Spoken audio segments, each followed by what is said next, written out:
Hey everybody, welcome to another MMOFTW. I'm Bill Murphy, your host here for MMORPG.com, and this is the week that was in MMO news and RPG news. Let's get right to it, shall we? Because there's actually a lot of stuff that happened, mostly with personalities moving around the industry and some delays and stuff like that. Here, let's start right off with Rift. Now, the next expansion from Tryon's Rift is called the Nightmare Tide, and originally it was due out on October 8th, which is next week, but they're opening up the open beta for a couple more weeks to polish things a little bit more, and now Bill Fisher is reporting that the Nightmare Tide expansion is being pushed back 2 weeks to October 2nd. Bill Fisher said, "Our goal is to make Nightmare Tide the best expansion you've played, and our new launch date gives us time to batten down the hatches and blow you out of the water. In the meantime, jump into beta, give us feedback, and help ensure we make this the best expansion we possibly can together.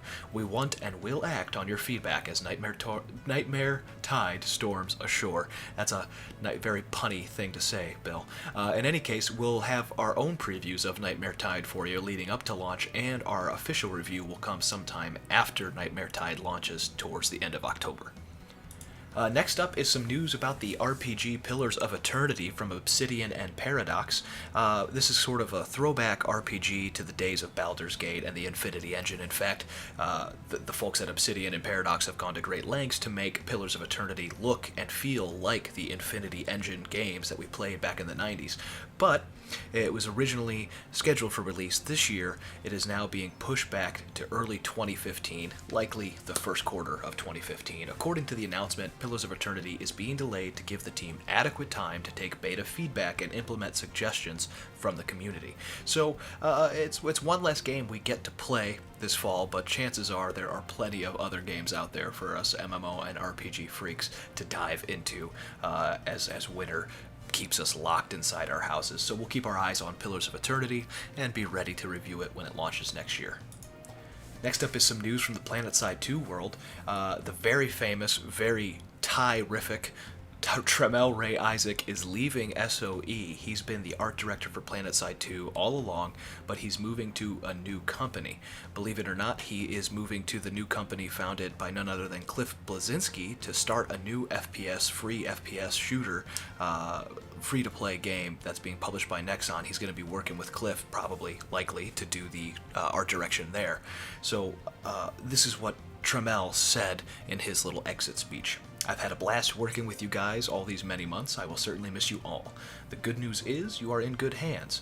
Bill, the new art director, was the PS2 team from start to ship, so he is very well versed in what is and what is not PlanetSide 2. He is running the show now, and he may contradict some of the rules I set in the past, but that is now his prerogative. Please give my friend a warm welcome to the Player Studio community. As for me, I'll be moving on to another company, which we now know is the company founded by Cliff Bleszinski. Thank you all for your hard work. It's been a blast. Good luck, PS Trey." So that'll be interesting to see if Tramell's leaving has any effect on the art direction of the game, if we start seeing some new looks and things like that from the Player Studio and from the replacement Bill Yates, who's taking over Trey's spot. But we'll have to keep an eye on it and really see what Trey's next job does over there with Cliff Bleszinski on that Nexon free-to-play shooter. And going on to Bungie and Destiny, because boy, we can't stop talking about the game that was so overhyped and yet mediocre.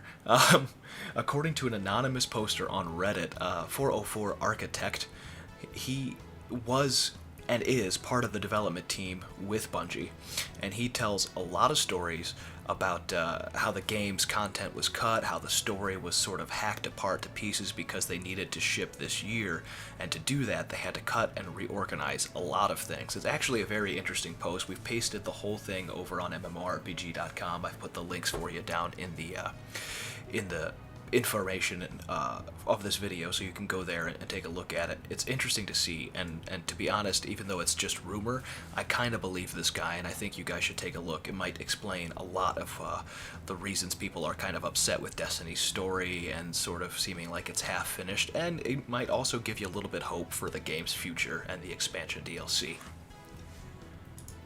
And now moving on to some WildStar news. Again, I said this week was pretty much about people moving around. It seems that Stefan Frost is leaving Carbine Studios. He calls WildStar one of his proudest achievements, but that he is moving on to new adventures. However, what we're seeing is that he talks about on Twitter and other areas where he's, less in the public eye for WildStar. He talks about how he's not moving and he's not going to be leaving Irvine. That leads us all to believe that maybe Mr. Frost is going to none other than Blizzard Entertainment, but we'll have to see where he pops up next. I'm sure wherever he is, he'll be a very vocal part of the development team. So congrats to Mr. Frost on your new job, and we're sorry to see you go from WildStar. And last but not least, let's talk about Dragon Age Inquisition. This week was all about character customization, as we have a little over a month left to go before the game launches on November 18th.